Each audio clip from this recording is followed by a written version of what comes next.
Hi guys, today I will be starting the video off with a question. Now, I don't want you to answer it right away. I want you to think of your answers and reasons as to why or why not. Now the question, do you love yourself? A simple yes or no question, yet so many aspects to it. Going off on my last video, which defines self-love and the aspects to it, today I'm going to be sharing some tools and resources that can help contribute to it. Now, with self-love, I wish it was a do this and you'll love yourself, but it's not. To tend to self-love, you first have to distinguish the behaviors that counteract the efforts you put into loving yourself. A lot of people don't tend to self-love because simply they don't realize how their regular, normal behaviors and actions affect their overall self-love. To work on your self-love, it requires conscious efforts until they become the way you truly love yourself. There's a difference between when you are engaging with self-love versus when you are not. And many people don't see how, when not engaging with it, shifts their perspective on their own self-love. And I am here to share some examples. The first one is negative talk, which is any inner dialogue that's limiting your ability to believe in yourself and your own abilities to reach your potential. Now, when you engage in negative talk, you aren't engaging in self-love. For example, I come across this so many times, and honestly, I feel like in today's society, we have become so accustomed to this negative talk. So for me, my negative talk is when I'm at the gym and I'm working out and I have the I can't do this anymore mentality. That is where I stop and I think about it. I reiterate my mindset before starting the next set.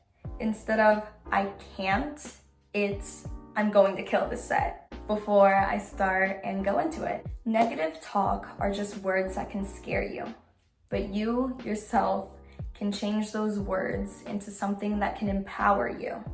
Another example would be in I'm so tired or I don't want to be here anymore when you're at work, but that's when I stop and I pull back my mindset and think, wow, what a day we had. And I think back on it and think back on some funny times that we had rather than the treacherous, I've been here for 8 hours a day.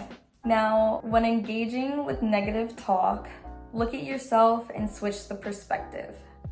Talk to yourself the way you would talk to someone you love.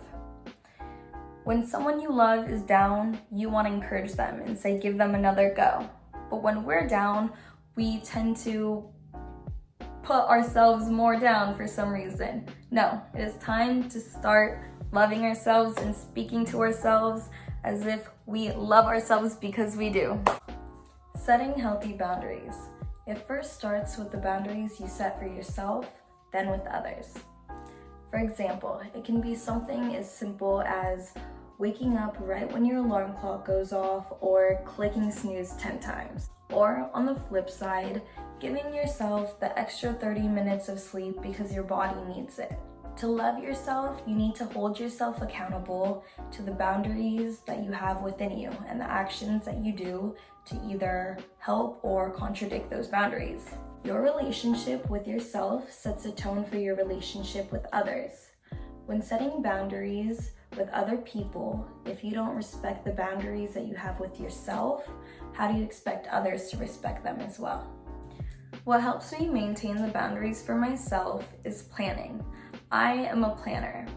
Now, that helps me maintain my boundaries as far as time set aside for myself. So, for example, if I know I have work at this time, I will plan my morning for this time, set aside for whatever I want to do, or if I want to sleep in a little longer, if I want to take a stroll down the street, then this time will be set aside to eat, and this time will be set aside for the way on to work. Now, with setting boundaries for myself and keeping those, I think of where I see the best version of myself doing. Do I see her waking up when the alarm clock is on, or do I see her clicking snooze 10 times? And that honestly keeps me going. Now for the third one, prioritizing yourself. I realized I had to prioritize myself, because when I didn't, it only weakened the base of everything else. With 1,000 duties and roles you play in a day, it all starts with you. And if you're too busy stretching your boundaries to fit all those duties and roles, you're losing focus of the one main priority, which is you. And with that being said, it called for setting my boundaries. And those who respected it are here in my life today, and those who did not, well, who knows what they're doing. I cannot stress this enough. Self-love starts with learning about you, yourself, and you. And honestly, it's hard learning something that you don't even know you need to know, which is why therapy is a great option. And we have the option at Moore Park. Now, a little bonus, a little thing that helped me was Dare to Lead by Brené Brown. This book was actually part of one of my classes, and it really helped me dive into the parts about myself that I didn't even know about. And in doing so, I gained a lot of insight as to who I am as a person. And while learning about myself, I started loving all the different parts about myself. So I recommend that book greatly, and hope to see you guys